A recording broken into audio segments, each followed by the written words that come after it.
Bem-vindo mais um Literatos. E nesse vídeo nós vamos estar falando de um tema teológico, na verdade um tema teológico apologético, que está relacionado a uma série do qual nós falamos sobre o adventismo. Nós falamos do adventismo, da hermenêutica adventista, tivemos o vídeo 1 e o vídeo 2, e nesse vídeo vamos estar falando da argumentação adventista, ou seja, qual é a forma ou a maneira que eles argumentam, para que eles possam conseguir vencer um debate com uma pessoa que não é adventista e provar, pelo menos na força da argumentação, as suas doutrinas. Em geral, o que eu posso dizer é que quando a gente vai falar de debates, sobretudo no mundo de hoje, as pessoas, em geral, não têm muitas vezes argumentos sólidos ou forma sólida de argumentar, e o que acabam incorrendo em certas falácias, em certas incoerências, que muitas vezes recorre a um argumento de autoridade, a um argumento do ad hominem, como nós chamamos, né, que é atacar a pessoa e não o próprio argumento da pessoa. O que eu vou dizer aqui, pelo aquilo que eu pude detectar, não necessariamente se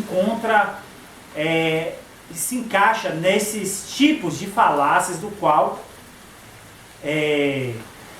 eu indiquei, ou eu exemplifiquei.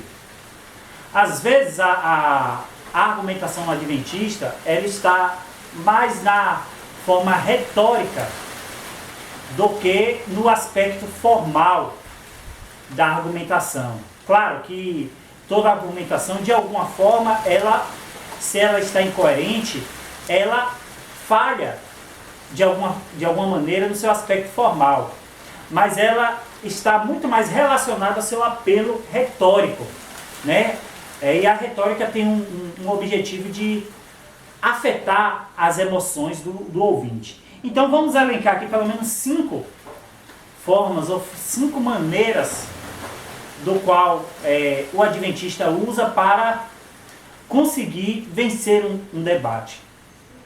Salientando que, de alguma maneira, essas formas ou essas estratégias, elas, de alguma forma, coincide com a sua hermenêutica também, certo?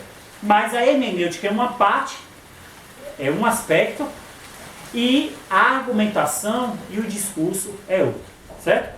Primeiro, que talvez seja uma das principais estratégias da argumentação adventista, é ser muito educado. Essa educação adventista, educação no sentido de a maneira polida, sensível, cortês, de tratar o seu opositor, sensibiliza o seu oponente e faz com que a pessoa fique inibida de usar de uma maneira mais feroz o seu argumento. Então, quando você pega um Rodrigo Silva, quando você vê ele argumentando, ele lhe desarma todo. Ele desarma todas as pessoas que estão ouvindo, porque ele sempre escolhe as palavras, as palavras de uma maneira muito educada, coloca bem, fala que não quer ofender, fala que aquele que ele não acredita é um amigo, e tudo isso é uma estratégia que ele usa para fazer com que a pessoa se sinta amarrada em usar uma argumentação um tanto mais feroz. E a ferocidade não está necessariamente relacionada ao tom de voz, ou a você xingar, ou usar de palavras de baixo calão, ou de você atacar moralmente. Quando eu falo a ferocidade, usar de uma literalidade naquilo que a doutrina adventista defende e propaga. Óbvio que a estratégia adventista está também elencada em uma forma de não colocar as suas doutrinas ou a maneira como ele crê de uma maneira muito explícita, a não ser que a pessoa já esteja convencida de que aquilo que ele prega é correto. Então, assim, por exemplo, o adventista ele não vai falar que ele acredita que as outras igrejas são Babilônia, porque isso soa muito forte para as pessoas. Mas quando a pessoa já estiver com a mente cauterizada e enraizada naquela doutrina, eles vão colocar tudo aquilo que eles creem da maneira crua. Então, a maneira educada de tratar o seu interlocutor é uma grande estratégia, talvez uma das principais, de sensibilizar ele e fazer com que ele sinta inibido de falar daquilo que os adventistas creem de uma maneira mais contundente, certo? Uma outra estratégia adventista da sua argumentação está em usar de uma alta erudição. E essa alta erudição nada mais é do que uma estratégia para confundir o interlocutor, o debatedor. Então, o que vai ser muito recorrente é eles usarem muitos textos originais, ou melhor, distorcer os textos originais, contar várias histórias, falar de várias coisas pseudo-profundas, para que o seu interlocutor se perca na compreensão. Então, como já citei, que está relacionado, como eu disse, essa argumentação coincide com a própria hermenêutica adventista, por exemplo, falar que a palavra cosmos no grego significa universo. Então, quando você fala essa palavra que pode significar universo, ele quer dizer, na verdade, chegar a dizer que significa universo no contexto que ele está aplicando. Muito embora a palavra cosmos possa significar simplesmente mundo. E aí eu recorro, não sei se eu cheguei a citar isso em algum vídeo, a um filósofo, que ele é um filósofo da arte, Arthur Danto, que ele escreve um dos seus ensaios no livro O Descredenciamento Filosófico da Arte. Ele usa uma colocação que eu acredito que serve para a hermenêutica, que é a seguinte: o leitor de um autor sabe mais do texto do autor do que o próprio autor que escreveu. O que é que ele quis dizer com isso? Que às vezes a leitura que a gente faz de um autor, de um escritor bíblico, de qualquer outra pessoa, coloca tantas coisas que o autor não pensou, que faz a gente saber, entre aspas, mais do que o próprio autor. Sendo que, na hora de escrever, às vezes o autor nem quis dizer essa interpretação que a gente está dando ao texto. E isso é muito comum. Então, essa erudição faz com que o interlocutor admirado e, às vezes, perdido nas inúmeras palavras, faça com que ou desvie o foco, ou confunda a sua mente na interpretação daquilo que realmente diz o texto. Com isso eu não quero dizer que a erudição em si própria não seja um mal. Por quê? Porque, por exemplo, se você pensar no nível de doutorado, de pós-doutorado, de uma determinada linha de pesquisa, você vai notar que existe um aprofundamento daquele determinado assunto. Então, uma pessoa que está numa graduação de um determinado curso ou tema, ele não tem a mesma profundidade e erudição de um doutor ou de um pós-doutor. Mas, às vezes, um erudito ele pode usar essa pseudo-profundidade para confundir ou para dar a entender, enganar quem está lendo ou quem está ouvindo aquela argumentação, certo? Um outro tipo de estratégia da argumentação adventista é a fuga de uma resposta direta. E isso é muito comum se você ver o próprio Rodrigo Silva. Então ele vai chegar assim, uma pessoa pergunta, Ellen White disse que as outras igrejas são Babilônia. Aí ele vai rondar outras coisas, mas a tal igreja, você sabia que o pregador tal, que era cristão, ele também dizia isso?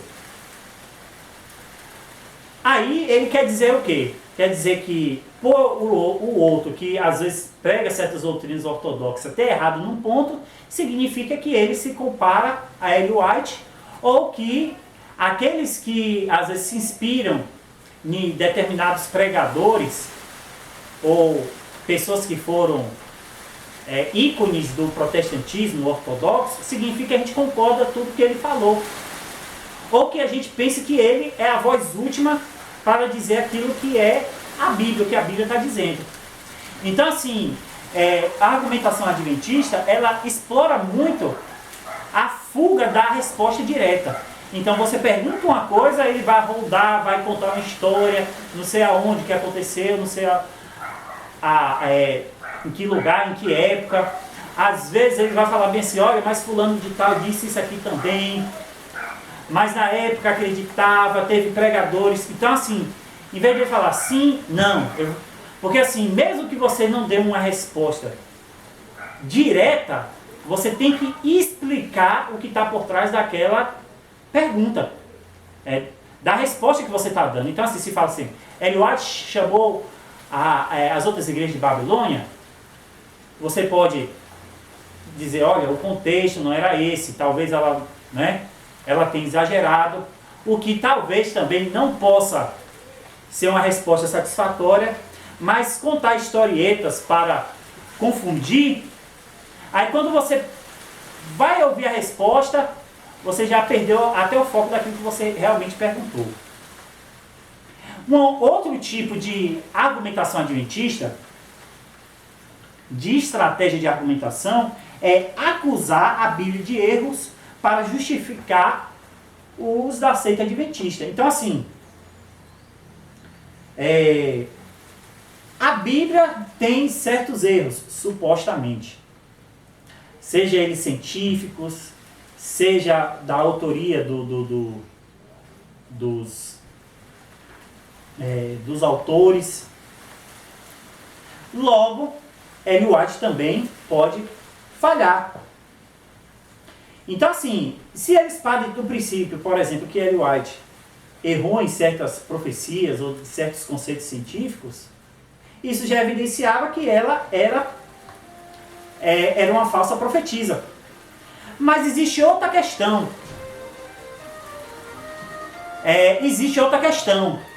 Que é o seguinte. Existe um nível de erros que faz com que Ellen White, de número de erros que faz Ellen White se tornar errônea ou não. Então, assim, se você pega um erro, certamente isso já diz que ela é uma falsa profetisa. Entendeu? Mas você colocar inúmeros erros, quantos erros vai ter para ela dizer que ela é falsa profetisa, né? Então, possivelmente encontrar erros na Bíblia, não estou dizendo que a Bíblia tem erros, eu estou falando dizer que a Bíblia tem erros, faz justificar principalmente a profetisa deles. Uma outra característica da argumentação adventista é a omissão de informações. O que eu quero dizer com isso? Todas as igrejas e todas as religiões, em alguma medida, ela omite informações. Então, por exemplo, uma igreja batista, se ela vai contar a história da igreja, ela vai enfatizar os aspectos positivos, em alguma medida. Dado que hoje nós temos também uma literatura que pode contestar, é uma leitura, por exemplo, exemplificando batista, é fácil mostrar que essa literatura batista, que conta a história dos batistas, pode estar sendo enviesada.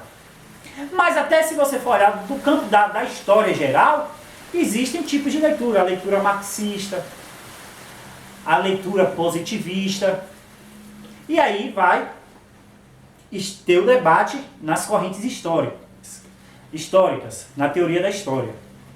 Mas quando a gente fala do movimento adventista, existe uma peculiar omissão. Por quê? Porque existem inúmeros e crassos erros no que tange aquilo que aconteceu na história do movimento adventista, nas suas doutrinas.